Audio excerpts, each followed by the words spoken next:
Decorating our house for Christmas 2024.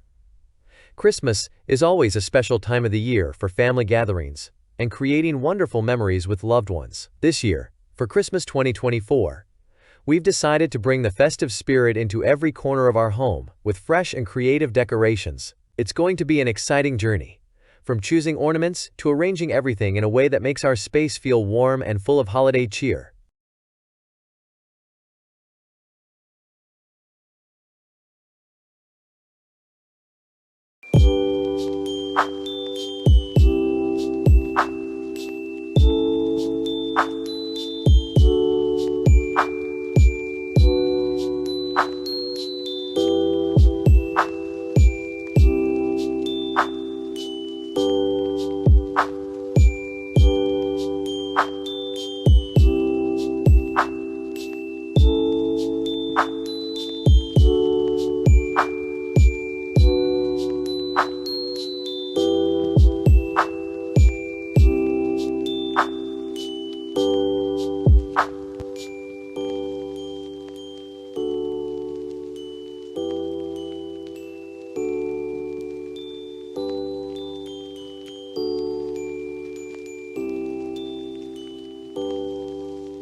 just happened. This is not a Christmas. This is not a Christmas song. This is not a Christmas. This is not a Christmas song. This is not a Christmas. This is not a Christmas song. This is not a Christmas. This is not a Christmas song. My neighbors compete to see who can put up more blinding lights. The kids all wish away the month 'cause they want presents in sight. This year had me so mad. I've been bad, got coal that is sitting under my tree. I think that my Christmas has died. This is not a Christmas. This is not a Christmas song. This is not a Christmas. This is not a Christmas song. This is not a Christmas. This is not a Christmas song. This is not a Christmas. This is not a Christmas song. When I was just a boy, Christmas brought so much joy. Couldn't wait for the presents and laughter. I couldn't sleep late at night, looking for Santa with lights. Those are the memories I still remember. Then I